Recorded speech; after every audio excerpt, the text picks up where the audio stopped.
다 같이 잠언 3장 34절 말씀 읽도록 하겠습니다.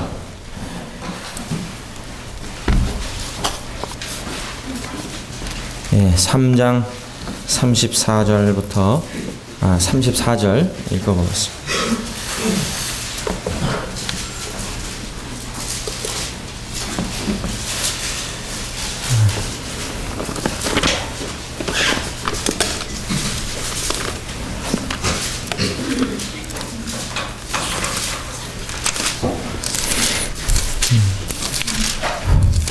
같이 한번 읽어보도록 하겠습니다. 시작. 진실로 그는 거만한 자를 비웃으시며 겸손한 자에게 은혜를 베푸시나니. 여기까지. 예. 그 다음에 빌립보서 2장을 함께 보시겠습니다.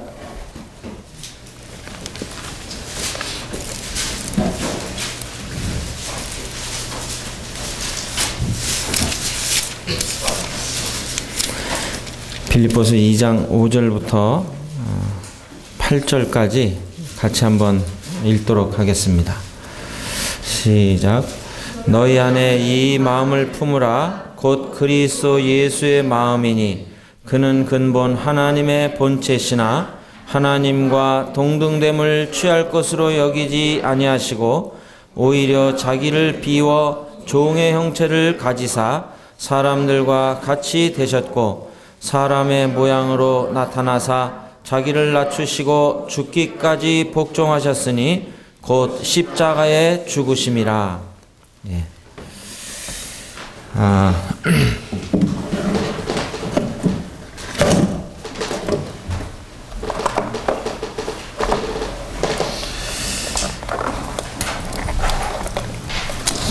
그 한 해를 돌아보면서 저희들이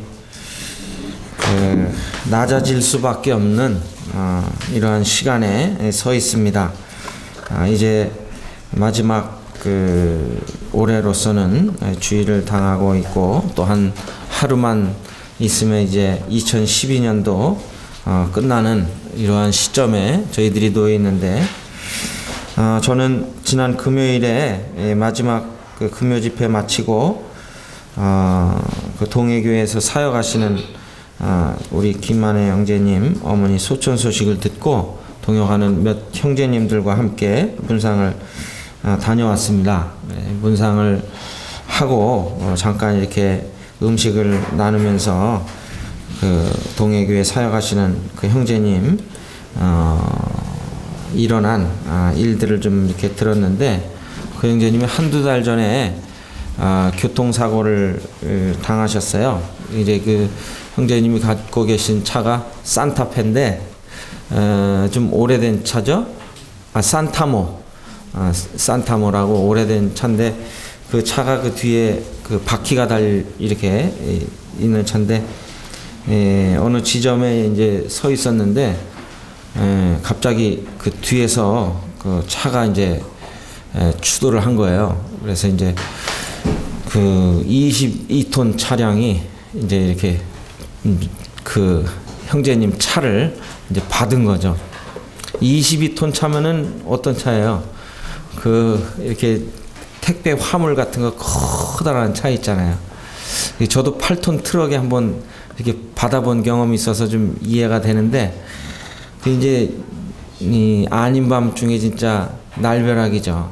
이제 갑자기 이제 받았는데 이 원인이 이제 그 트럭 운전사의 이제 졸음 운전이었어요. 이제 받았는데 그 산타모 그 차가 그 운전석 그 고기만 놔두고 그 뒤 좌석이 그냥 다 들어온 거예요. 이 받쳐서. 그 다음에 이제 그 앞에도 차가 있었는데 그 치면서 또 그 형제님 차가 또 앞에 차를 이렇게 쳤는데 거기 그 범버가 다 들어온 거예요. 그게 이제 운전석만 이렇게 딱 남아 있었어요. 그 형제님이 이제 이게 이제 침이라든지 이제 그 뼈 맞추는 그 기술이 있으셔서 자기 몸이나 이제 사람 몸에 대해서 잘 아시는데 자기 이제 여기 그 7번, 8번 이 경추가 이 조금만 빗나갔어도 이제 이 신경을 건들면서 이 전신마비가 될 이제 이런 상황이었는데, 그 형제님이 이제 극적으로 살아난 거죠. 그래서 그 이야기를 듣는데 정말 야, 이게 정말 죽지 않고 살아나는 게 기적이구나 하는 생각이 들었어요. 근데 제가 이 말씀을 드리는 이유는 뭐 오늘 교통사고가 많이 당한 것 같아요. 근데 그거보다 영재님께서 이 차가 딱 받치면서 이 순간이잖아요. 뭐 전혀 생각지도 않은 가운데서 앞에만 보고 있는데 탁 들이받으면서 이제 이 차가 찌부러지는 이 순간에 형제님이 용서라는 단어가 딱 생각이 나더라는 거예요. 그러면서 그동안 하나님께 또 그 사람에게 원망하고 불평하는 이러한 생각들이 내가 왜 이랬나 하면서 정말 뭐 1초도 안 되는 이 짧은 시간에 그냥 영화 필름 돌아가듯이 쫙 생각이 나면서 내가 왜 용서를 못했을까? 이런 이제 생각이 나더라는 거예요. 그러면서 이 죽고 사는 이런 문제보다도 내가 정말 용서하지 못한 이런 부분에 대해서 이제 회개하게 됐다 이런 생각을 하면서 이제 자신의 이제 이 과거를 돌아보면서 주님 앞에 잘못을 구하고, 그리고 이번 이 사고를 통해서 하나님께서 저에게 그러한 것들을 가르쳐 주기를 원하시는 이 마음이셨구나 하는 이러한 간증을 하는데, 그 간증을 이렇게 들으면서 정말 하나님께서 우리를 이렇게 붙들고 계시고, 또 하나님이 정말 원하시는 것을 교훈하시기 위해서 이러한 일들을 이렇게 허락하시는 이런 사건을 경험하는 가운데, 참 제 마음 가운데 이제 올 한 해를 마감하는 이러한 가운데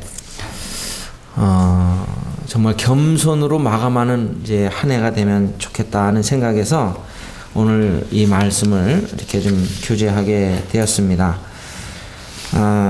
저희들이 이러한 급박하고 절박한 상황이 아닐지라도 이 한 해를 이렇게 돌아보는 이러한 시점에서 정말 어떠한 자세로 주님을 생각하고 주님의 그 은혜를 구해야 할 것인지 생각해보는 이러한 한 시간이 되면 좋겠다 생각을 했습니다. 그래서 오늘 잠언 3장 34절 말씀, 또 빌립보서 2장 5절로 이 8절 말씀, 저희들이 늘 알고 있는 말씀이지만 이런 말씀들을 통해서 참 저희 자신이 하나님 앞에 겸손하게 한 해를 마감하고 또 새로운 한 해를 이렇게 맞이하면 좋겠다 하는 생각을 해보게 됩니다.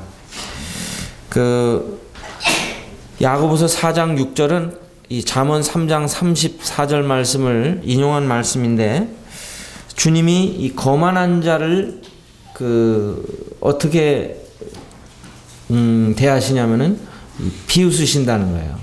그 다음에 이 겸손한 자에게 은혜를 베푸신다, 이렇게 여기 성경에 보면 말씀하고 계신데, 야고보서 4장 6절 바로 다음 절인 7절에 보게 되면은 바로 하나님께서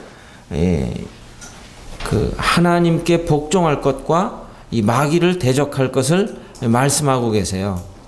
근데 마귀의 이 특징이 뭐예요?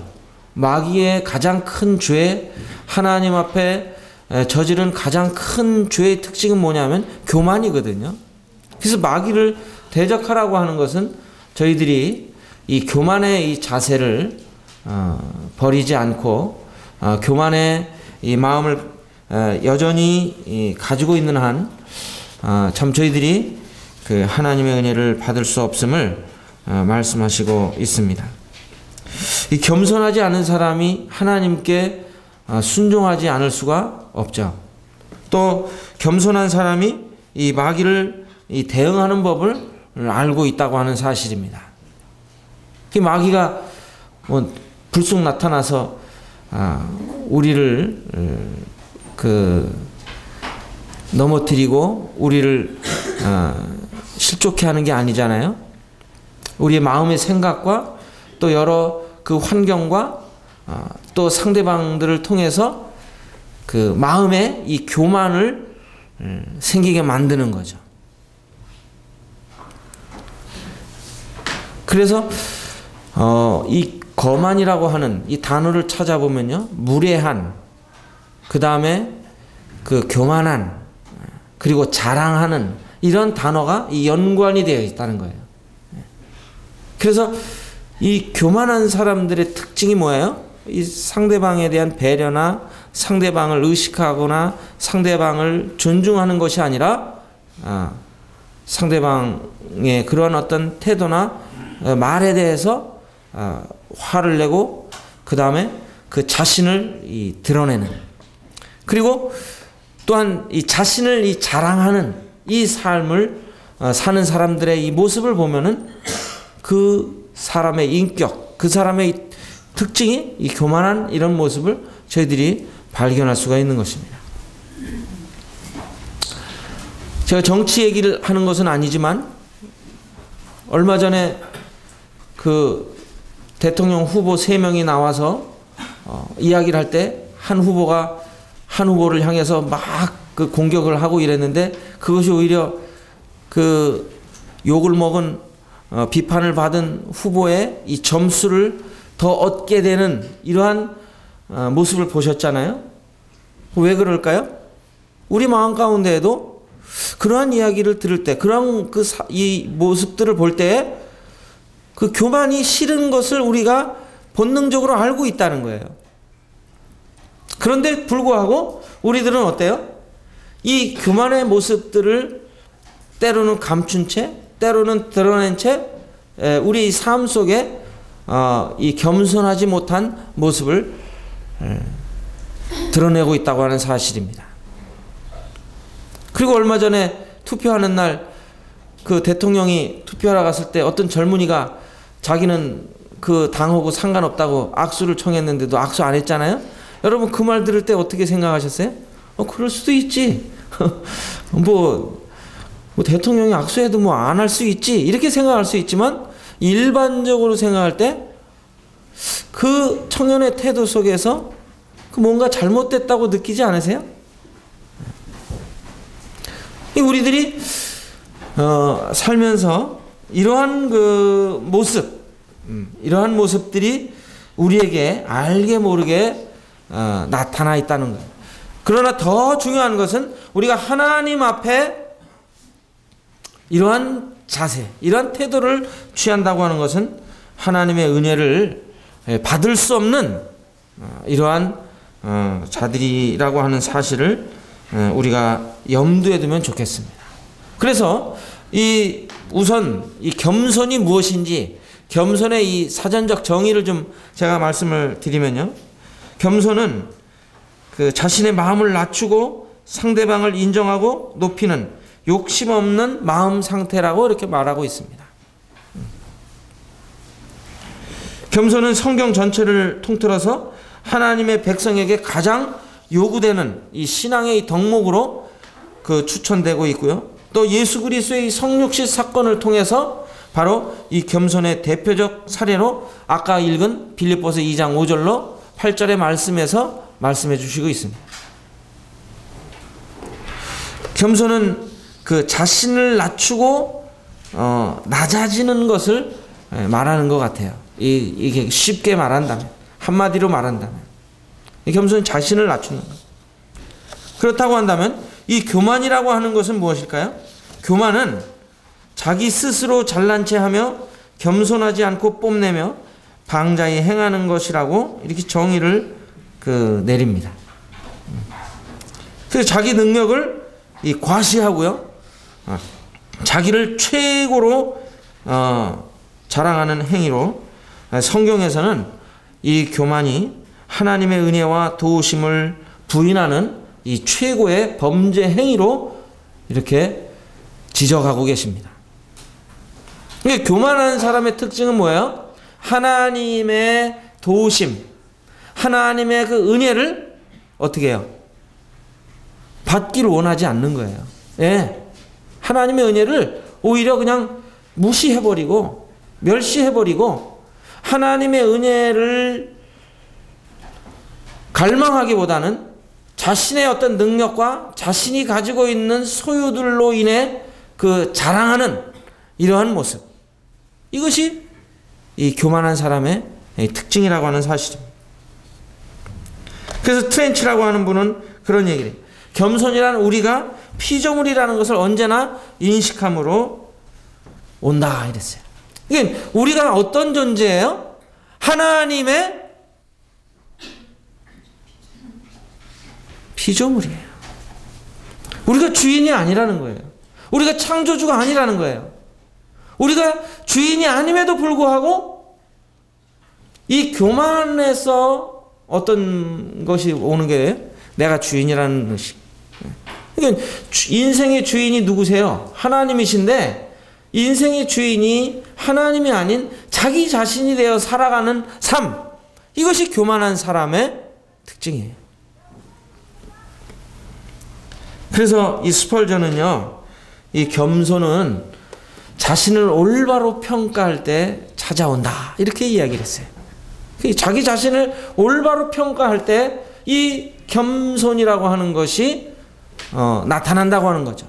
이 겸손하려고 막 애를 써서 되는 것이 아니라 자기 자신이 어떠한 존재인지를 깨닫는 데서 오는 이러한 덕목이 겸손이라고 하는 거예요. 그 성경에 보면 겸손한 사람들, 그리고 겸손한 태도에 대해서 계속 말씀하고 계시고, 또 교만한 사람이 어떤 사람인가, 그리고 교만한 태도가 어떤 그 모습인가 하는 것을 계속 말씀하고 계세요.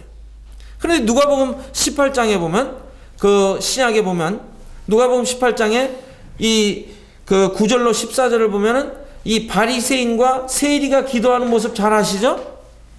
바리새인이 성전에 올라가 기도를 합니다. 기도를 하면서 하나님, 저는 저기 그 초라해 보이는 세리와 같지 아니함을 감사합니다. 저는 하루에 일주일에 몇 번 금식하고 또 그 여러 가지 이러한 그 하나님 앞에 빠짐없이 헌금과 헌물을 드리고 있습니다 하면서 기도를 해요. 그런데 저편에 있는 그 세리는 감히 하늘을 우러러 쳐다보지도 못한 채 가슴을 치면서 이야기하기를, 저를 불쌍히 여겨주세요. 저를 불쌍히 여겨주세요. 이 말밖에 하지를 못하는 거예요. 자기 자신이 어떠한 존재인지를 지금 처절하게 느끼며 고통하고 부르짖고 있는 거예요. 그런데 주님이 14절 평가를 볼 때 주님이 이 사람이 저 사람보다 더 의롭다함을 받고 내려갔느니라 말씀하시면서 무릇 자기를 낮추는 자가 의롭다함을 받느니라 그랬어요. 한번 저를 따라해 보세요. 무릇 자기를 낮추는 자가 의롭다함을 받느니라. 여기 주님이 간단하지만 명료하게 겸손이 뭔가를 보여주고 계세요. 무릇 자기를 낮추는 자. 무릇 자기를 낮추는 자. 이것이 주님이 명명하신 겸손의 정의예요. 또 우리가 하나님 앞에 내세울 만한 것이 아무것도 없어요. 하나님이 우리에게 주신 이 구원 100% 하나님의 선물이잖아요. 내가 뭔가 착해서, 내가 뭔가 의로워서, 내가 뭔가 애썼기 때문에 구원받은 것이 아니라 하나님이 나에게 베푸시는, 정말 값없이 주시는 하나님의 호임을 성경은 말씀하고 계세요. 성경에서 보면 아무리 악한 왕일지라도요, 아무리 잘못된 길을 걸어갈지라도 정말 하나님 앞에 진심으로 자신을 낮추고 하나님 앞에 간구할 때 하나님은 그 사람의 기도를 들으신다고 말씀하십니다. 근데 그러한 마음의 자세가 없으면 하나님이 듣지 않으시는 거예요. 우리 실례로 역대하 30장을 한번 보시겠습니다. 역대하 30장.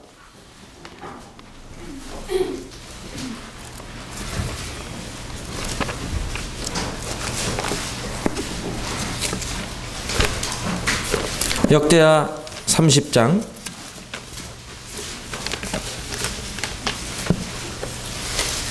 11절입니다.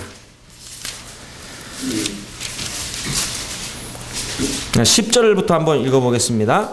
10절, 11절 시작. 보발꾼이 에브라임과 므낫세 지방 각 성읍으로 두루 다녀서 스불론까지 이르렀으나 사람들이 그들을 조롱하며 비웃었더라. 그러나 아셀과 므낫세의 스불론 중에서 몇 사람이 스스로 겸손한 마음으로 예루살렘에 이르렀고, 이 말씀은 뭐냐면은 배경이 이 시스기야 유다 왕이 이 남왕국 유다뿐만 아니라 북왕국 이스라엘 그 백성들까지 권면해서, 자, 우리가 하나님 앞에 예물을 드리고 제사를 드리자. 이 유월절 제사를 드리자. 유월절은 뭐예요? 바로 그 하나님께서 이스라엘 백성들을 그 애굽에서 그 탈출시켜서 이제 그 애굽의 바로 왕의 손에서 건져내신 이 놀라운 사건이고, 이것은 바로 죄에서 우리를 구원하신 하나님의 놀라운 구속의 역사의 예표를 가르쳐주고 있는 것이죠. 그런데 이 북왕국 이스라엘이 우상숭배에 빠져서 그동안 유월절 제사를 드리지 못했던 거예요. 그런데 이제 이 시스기가 권면했을 때 많은 사람들이, 여기 보니까 10절에 보발꾼, 그 소식을 알리는 사람들 아니에요? 그 사람들이 가서 이야기했을 때 사람들이 어떤 태도를 취했습니까? 여기 10절에 조롱하며 비웃었더라 그랬어요. 오늘날에도 마찬가지예요. 오늘 예수님 믿으세요? 예수님 믿어야 영생을 얻습니다. 정말 예수님이 바로 당신의 주이십니다. 이렇게 얘기를 하면 어때요? 많은 사람들이 어때요? 반응이 비웃잖아요. 이게 교만한 사람들의 특징이에요. 그런데 여기 11절에 보게 되면 그러나 아셀과 므낫세와 스불론 중에서 몇 사람이 스스로 겸손한 마음으로, 아까 겸손한 마음이 뭐라고 그랬죠? 겸손이 자기를 낮추는 거예요. 자기를 낮추는 거예요. 그래서 그것을 여러 가지 주님이 비유적인 표현으로 말씀하시는데, 어린아이 같이 단순한 마음으로. 여러분, 어른의 특징은 뭐예요? 어른의 특징은 뭔가 자꾸 재보고 자기 자존심을 내세우고 체면을 내세우고 이러잖아요. 근데 이것이 사실은 하나님 앞에 뭐라고요? 교만이라는 거예요. 그 겸손은 뭐예요? 어린아이 같이 순전한 마음으로, 단순한 마음으로. 어린아이들 어때요? 그냥 과자 주면은 낼름 받잖아요. 이게 참 유치하기도 하지만 참 순수해요. 하나님 영생의 선물을 제시하실 때 어린아이 같이 순전한 마음으로 받는 그 마음이 필요하다고 말씀하신. 여기 아셀과 므낫세와 이 스불론 중에 몇 사람이 겸손한 마음으로 어떻게 했어요? 예루살렘에 이르렀고 그래요.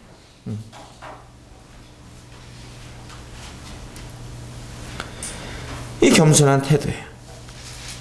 그 다음에 심지어 이 므낫세, 이 시스기야 왕인 왕의 아들인 므낫세가 이 시스기야 왕 아버지같이 이 신앙의 본을 받지 않고 막 또 우상 숭배를 하고 막 하는데, 하나님이 이제 그 징벌 하시니까 그가 이 주님 앞에 회개하는 모습이 나와요. 우리 역대하 피셨으니까 33장 12절 보시겠습니다.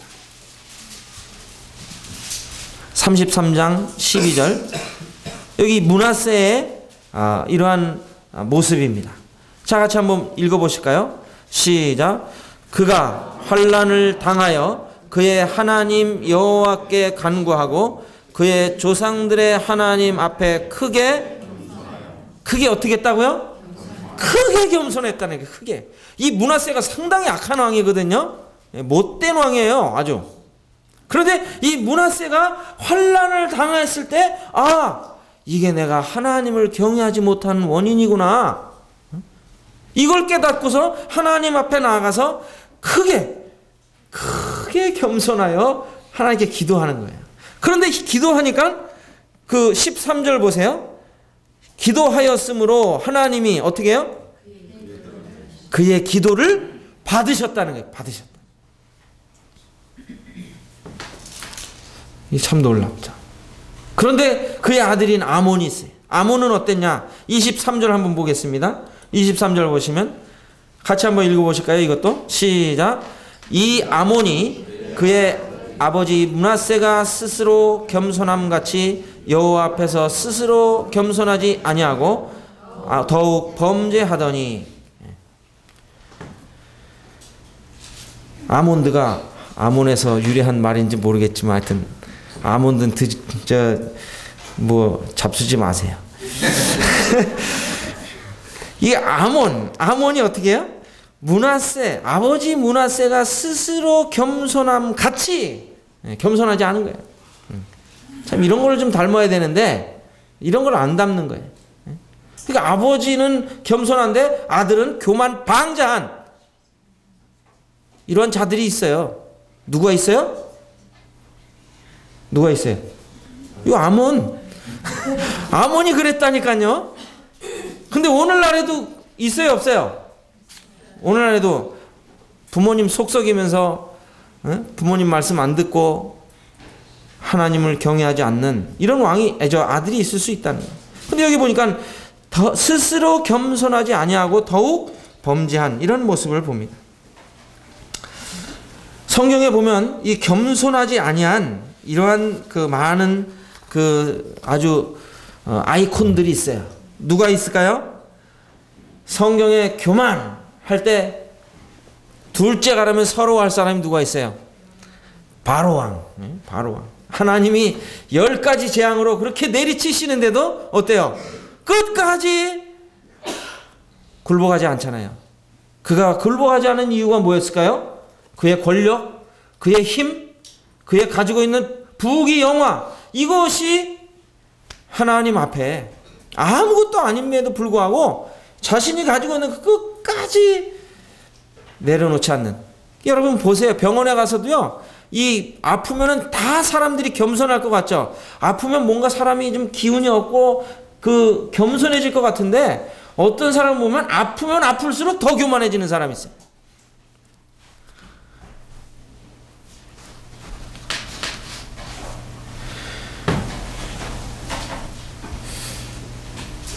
철이 강하면 강할수록 어떻게 해요? 부러지기가 쉽죠. 교만할수록 부러지기가 쉬운 거예요. 조심하세요. 목에 기부스 하시는 분들 특히 조심하세요. 톡 치면 부러집니다. 또 어떤 사람이 있어요? 에스더 당시에 그 하만이 얼마나 교만했어요. 유대민족을 다 죽이려고 했죠. 또 그 에스겔 28장에 두로왕, 그 다음에 바벨론 왕이었던 느부갓네살 왕, 그리고 벨사살 왕, 이러한 이 높은 지위에 있는 사람들. 근데 보면요, 이 사람들의 특징이 전부 거의 왕이에요. 왕, 총리. 이게 이 권력 또 부귀 영화를 누리는 사람들일수록 이 교만이 아주 극에 도달해요. 그러면은 가난한 사람은 교만하지 않을까요? 자기 돈을 의지하고 자기 재물을 의지하는 사람들도요, 이 교만이 아주 많이 있어요. 겸손한 척 하면서 마음에는 교만이 있어요. 뭔가 믿는 구석이 있거든요.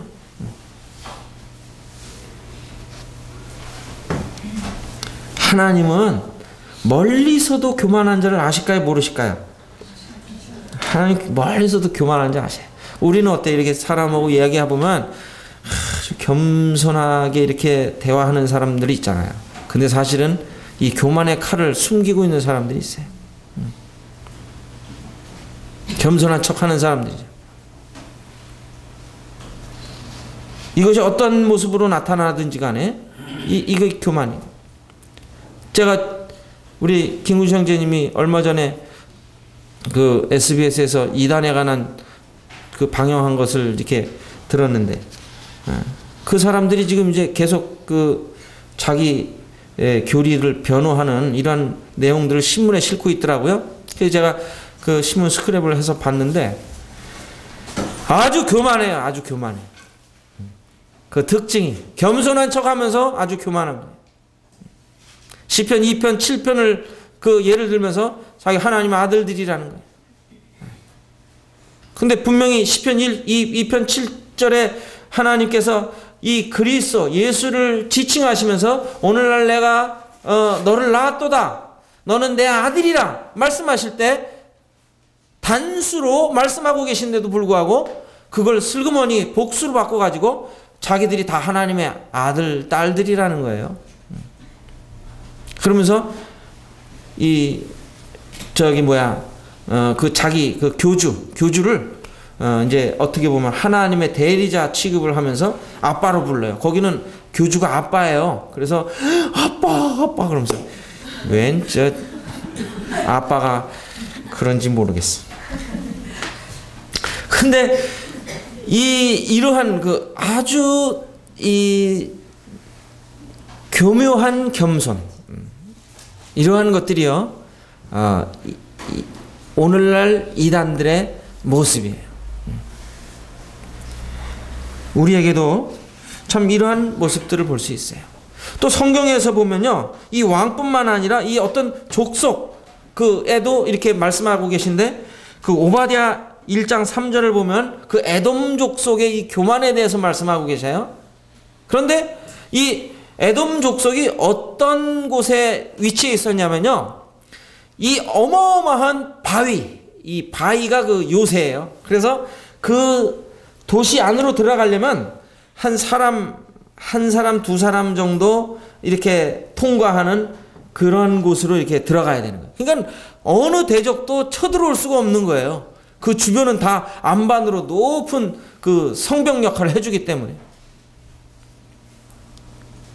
우리 영화 인디아나 존스 1편을 보신 분은 아시겠습니다만 거기에 그 장면이 나와요. 막 이제 그 주인공이 달려 도망가는데 그 바위 틈을 딱 통과하고 나니까 그냥 거대한 신전이 쫙 보이는 거예요. 제가 그 에돔 거기 족속이 살던 그곳을 가봤더니요, 정말 천연 요새예요. 어디도 갈 수 없어요. 그 통로 한 군데밖에 없어요. 그러니까 이 에돔 족속이 어떤 마음이 들었겠어요? 야, 여기는 아무도 쳐들어올 수 없는 천연 요새야 하고 그 마음이 교만에 빠진 거예요. 근데 성경을 보니까 바위 틈에 거하며 높은 곳에 사는 자여, 네가 중심에 이르기를 누가 능히 나를 땅에 끌어내겠느냐 하니 너의 중심의 교만이 너를 속였도다 하고 오바댜 1장 3절에 주님 말씀하시는 거예요. 근데 이 에돔 족속이요, 지금은 망해가지고 거기 가보면요, 그 호리병 같은 데다가 모래로 이렇게 해서 그 파는 장사꾼밖에 없어요. 관광객들하고.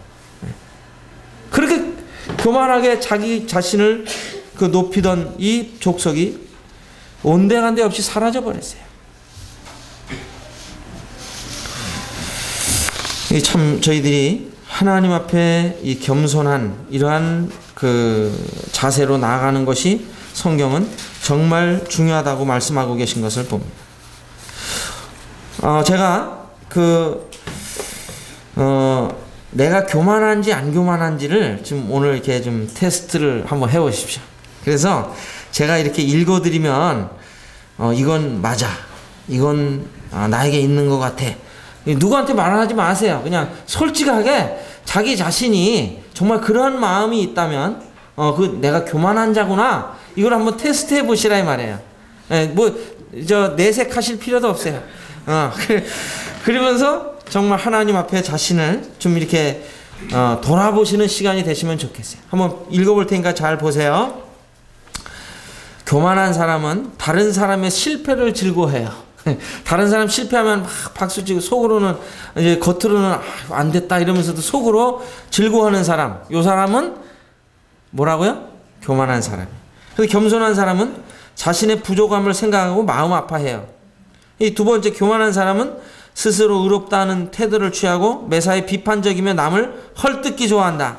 자신의 잘못은 축소하고 다른 사람의 잘못은 확대한다. 이 교만한 사람. 겸손한 사람은 동정심이 많고 용서하는 마음이 충만하며 다른 사람들의 행복을 구한다. 교만한 사람은 다른 사람을 경멸한다.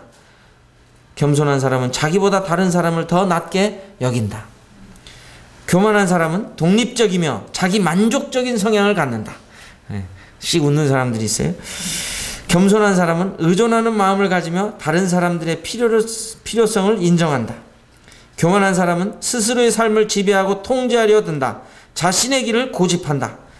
겸손한 사람은 스스로 삶의 고삐를 지려고 하지 않는다. 교만한 사람은 자신이 옳다는 것을 증명하라고 애쓴다. 이런 거 우리 많이 하잖아요. 그 다음 겸손한 사람은 자신이 옳다는 것을 굳이 증명하려고 하지 않아요. 이게 겸손한 사람의 특징. 근데 사실 저에게도 또 여러분에게도 이런 거 많지 않아요? 또 교만한 사람은 권리를 주장해요.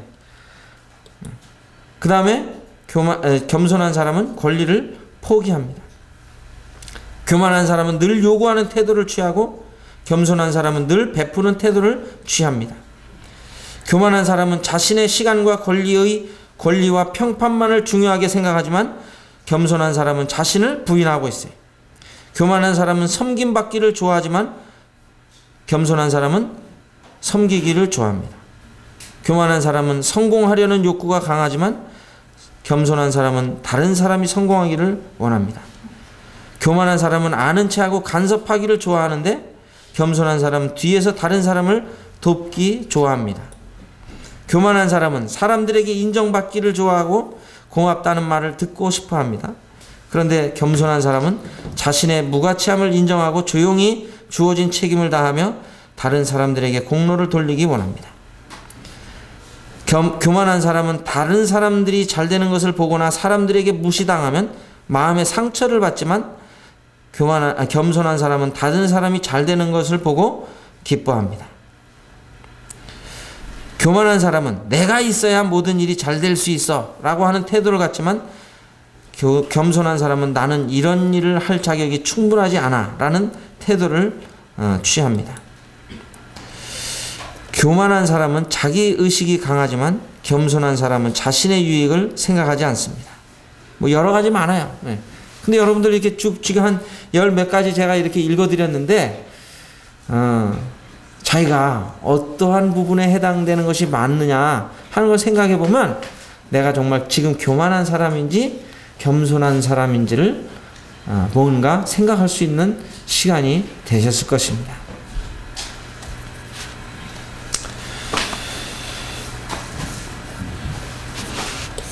우리가 하나님을 떠나서 살아가는 이런 사람치고 참 교만하지 않은 사람이 거의 없어요. 때때로 우리가 예수님 안 믿는 사람들 가운데서도요, 겸손하다고 생각하는 사람들이 있어요. 그러나 하나님이 보실 때 그것이 겸손이 아니에요. 하나님을 거절하고 하나님을 거부하는 그 자체 행위가 결국 하나님이 보실 때에 교만이라고 말씀하시는 거예요. 또한 하나님을 믿고 살아가는 우리일지라도 우리들이 하나님 앞에 교만한 이러한 모습을 버리지 않을 수가 있습니다.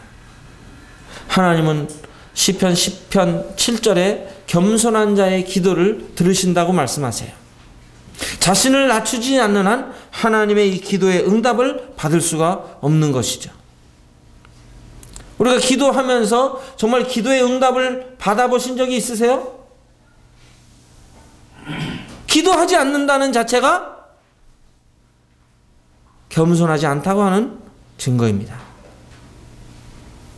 어떤 필요를 위해서 단순히 기도하는 것 이상 매사에 모든 일에 하나님의 인도하심과 하나님의 지도하심을 구하는, 하나님의 자비와 긍휼을 구하는, 하나님의 은혜를 구하는 이러한 삶의 태도가 없는 사람들은 교만한 사람들의 모습이라고 성경은 말씀하고 계세요.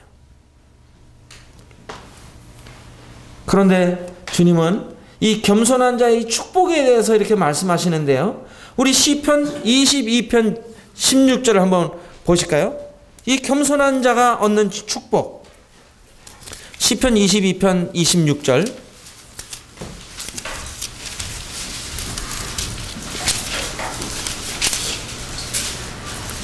한번 같이 읽어보실까요? 시작. 겸손한 자는 먹고 배부를 것이며 여호와를 찾는 자는 그를 찬송할 것이라. 너희 마음은 영원히 살지어다. 여기 보니까 겸손한 자는 어떻게 한다고요? 먹고 배부른다는 겁니다. 예. 겸손한 자는 먹고 배부른다는 겁니다. 얼마나 이게 축복이에요. 심령이 가난한 자는 복이 있나니 저희가 어떻게 해요? 배부를 것이며 그랬어요. 또한 시편 147편 6절에 보면 하나님이 겸손한 자를 붙드신다고 말씀하세요. 붙드신다. 여러분, 하나님의 손으로 붙들어 주심을 당하는 사람, 그 얼마나 축복이에요. 네? 또한 149편 4절에서는 겸손한 자를 구원으로 아름답게 하신다고 말씀하세요. 또한 잠언 22장 4절에서 보면 겸손과 여호와를 경외함의 보응은 재물과 영광과 생명이니라 말씀하세요. 참 하나님 놀라우시죠. 욥이 그 많은 고통과 환난을 당하였지만 그 환난을 통과했을 때 하나님 앞에 고백합니다. 하나님, 제가 전에는 하나님에 대해서 귀로만 듣기만 하였었는데 이제는 제가 눈으로 봅니다. 그리고 티끌 가운데서 제 가운데서 제가 회개하고 회개합니다. 하나님 앞에 고백했을 때 하나님께서는 재물과 영광과 그 생명을 선물로 덤으로 주시는 모습을 볼 수 있습니다.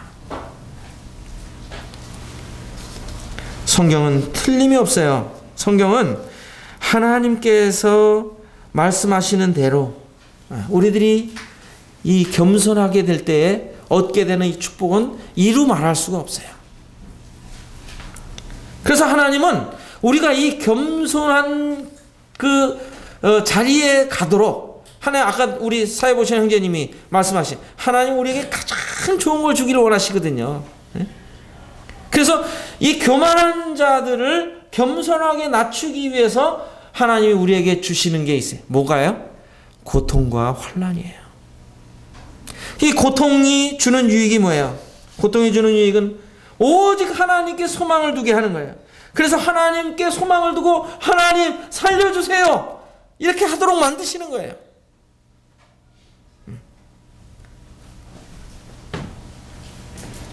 그리고 고통을 받을 때 여러분, 사람이 와가지고 위로해주면 위로가 돼야 안 돼요? 막 아파 죽겠는데 와서 그래 나도 전에 아파봤어. 그래 참 좀 몸조리 잘하고 그런 말들이 위로가 됩니까 안 됩니까? 정말 아플 때 안 되거든요. 근데 그 막 고통 가운데 나타나세요. 뭐 주님이 그 하얀 옷을 입고 나타나신 그런 거 말씀드리는 게 아니라 주님 마음 가운데 막 고통 가운데 하나님 살려주세요 막 부르짖는데 하나님이 그분의 음성, 그분의 마음의 소리를 들려주세요. 내가 내 고통을 안다. 나도 고통을 받았다. 나도 십자가에서 너의 죄를 위해서, 인류의 죄를 위해서 말로 할 수 없는 그 고통을 당했단다. 이럴 때 그 사람의 이 고통이 바로 그 주님의 고통과 연합이 되면서 그 고통의 의미를 깨닫게 되고 주님이 저를 위해서 저의 죄를 위하여 십자가에서 그렇게 모진 고통을 당하셨군요. 저의 받는 이 고통은 아무 고통도 아니군요. 이거를 깨닫게 되는 것이죠. 제가 아까 초반에 말씀드린 그 김한혜 형제님을 위로하러 가신 어느 형제님이 이제 그런 그 이야기를 하셨대요. 형제님 지금 뭐 교통사고 당해서 아프지만 저 의정부 서부의 저 이세중 형제님은 지금 암이 걸리셨어요. 그거 아무것도 아니에요. 그러면서 이제 위로를 하셨대요. 그 이제 그렇잖아요. 참 우리들은 내가 받는 고통이 제일 큰 고통이라고 생각을 해요. 사실은. 그런데 참 우리 주님의 고통, 그 어떤 고통과도 비교할 수 없죠. 근데 이런 고통을 통해서 하나님의 위로를 받게 하시고 하나님의 이 구원을 얻게 하시는 이 계기가 된다고 할 때 이 고통은 더 이상 고통이 아니라 하나님의 선물이에요. 선물이에요. C.S. 루이스가요, 자기 사랑하는 아내를 잃고서요, 너무 힘들었어요. 그 하나님, 정말 이 사랑하는 아내를 빼앗아 가실 수 있습니까? 하면서 그가 막 고통을 했어요. 근데 그러면서 결국 그가 이 고통에 대한 어떤 그 자신이 깨달은 바를 책으로 써냈는데 참 놀라워요. 아무튼 성경을 볼 때 이 고통은요, 더 이상 우리가 멀리 할 것이 아니라 이런 고통이 다가올 때 이러한 것을 통해서 우리가 하나님 앞에 더 나아갈 수 있는 이러한 계기가 된다고 하는 점에서 정말 우리들 마음 가운데 오히려 감사해야 할 제목이 된다고 하는 사실입니다. 하나님께서는 교만한 자를 멀리하세요. 미가서 6장 8절에도 보면 하나님 원하시는 게 뭐냐? 정의를 행하고 그 다음에 정직을 행하고 공의를 그 다음에 겸손하게 하나님 앞에서 행하는 게 아니냐? 그 말씀하십니다. 그래서 우리들은 겸손해야 할 것을 우리가 이 말씀들을 통해서 알 수가 있습니다. 그리고 더 나아가서는 이 겸손의 모델이 되신 그 예수 그리스도, 그리고 그 겸손하신 예수님을 본받았던 이 바울, 그래서 바울도 그 고린도 교회에 편지를 보낼 때 내가 너희를 대할 때 겸손과 눈물로 대했다 이렇게 말하고 있어요. 또 우리가 주님 안에 들어와서 자랑할 게 있어요, 없어요? 아무것도 없는 거예요. 우리의 자랑은 오직 예수 그리스도 그분만을 자랑해야 한다고 성경 말씀하고 계세요. 예수 그리스도를 자랑하라. 한번 저를 따라 해보십시오. 오직 주님을 자랑하자. 오직 주님을 자랑하자. 이것이 우리에게 하나님이 요구하시는 거예요. 이러한 주님을 자랑할 때 주님이 우리를 높이시죠. 그래서 이 사도 바울 이 신약 그 서신서를 보게 되면 이 교회에 주시는 이 권면이 항상 이 겸손이라고 하는 이 덕목이 늘 빠지지 않고 들어가 있는 모습을 봅니다. 에베소서에 보게 되면 1장에서는 성부 하나님에 대해서, 2장에서는 성자 하나님에 대해서, 3장에서는 성령 하나님에 대해서 이 구원의 경륜의 계획을 사도 바울이 정말 그 계시로 깨달은 이 비밀들을 쫙 이야기를 하면서 내가 이러한 그 비밀들을 알기를 원한다 이렇게 이야기하면서 4장, 5장, 6장에서는 이제 그러므로 이제 우리가 어떻게 해야 되느냐, 그러므로 이러한 사실들을 깨닫고 우리가 한 마음을 품고 겸손과 온유로 하면서 이 겸손의 이 덕목이 제일 앞에 나가 있는 모습을 봅니다. 우리들이 이제 이 놀라운 하나님의 이 구속의 계획을 깨닫고 구원받은 자들로서 이제 주님의 몸된 교회 안에서 이 주님을 섬기고 성도들을 섬길 때 가장 앞선 덕목, 가장 중요한 덕목, 그게 뭐예요? 겸손이라고 하는 거예요. 겸손이 없으면 성도들을 섬길 수가 없고 주님의 일을 할 수가 없는 것이죠. 구원받아야 할 사람들도 마찬가지예요. 구원받을 사람이 겸손하지 않고서는 하나님의 구원을 받을 수가 없는 거예요. 내가 뭔가 아는데, 내가 뭔가 이만큼 알고 있는데, 내가 뭔가 이만큼 가지고 있는데 이거 놓지 않으면 구원받을 수가 없는 거죠. 성경은 계속 겸손에 대해서 말씀하고 계세요. 그래서 이 빌립보서 아까 우리가 처음 읽은 대로 오직 겸손한 마음으로 이 서로 섬길 것을 말씀하시면서 이 바로 겸손의 모델이신 이 예수 그리스도를 언급을 하십니다. 너희 안에 이 마음을 품으라. 오직 그리스도 예수의 마음이니 그는 근본 하나님의 본체시나 하나님과 동등됨을 여길 것을 여기지 아니하시고 오히려 자기를 비어 종의 형체를 가져 어떻게 하셨어요? 사람들과 같이 되셨고 십자가에 죽으시기까지 복종하셨어요. 겸손은 결국 뭐예요? 죽는 거예요. 죽는 거예요. 겸손은 자기 자신이 죽고,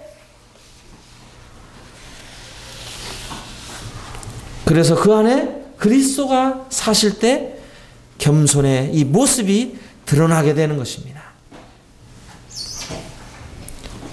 한 해를 마감하는 이런 시점에 정말 저희들이 하나님 앞에 겸손해야 할 것입니다. 그리고 이제 한 해를 시작하는 이러한 시점에 우리들이 겸손으로 하나님 앞에 서야 할 것입니다. 그렇게 할 때에 우리들의 한 해는 주님 안에서 자랑할 것이 있고 주님 안에서 이야기할 거리가 생길 것입니다. 겸손합시다. 이것은 하나님이 저와 여러분에게 권면하시고 명령하시는 가장 중요한 덕목이에요. 우리 주님이 나는 마음이 겸손하고 온유하니, 우리 주님의 겸손하신 같이 우리들도 겸손한 삶을 통해 우리 삶에서 주님이 나타나시게 되기를 바랍니다. 기도하겠습니다.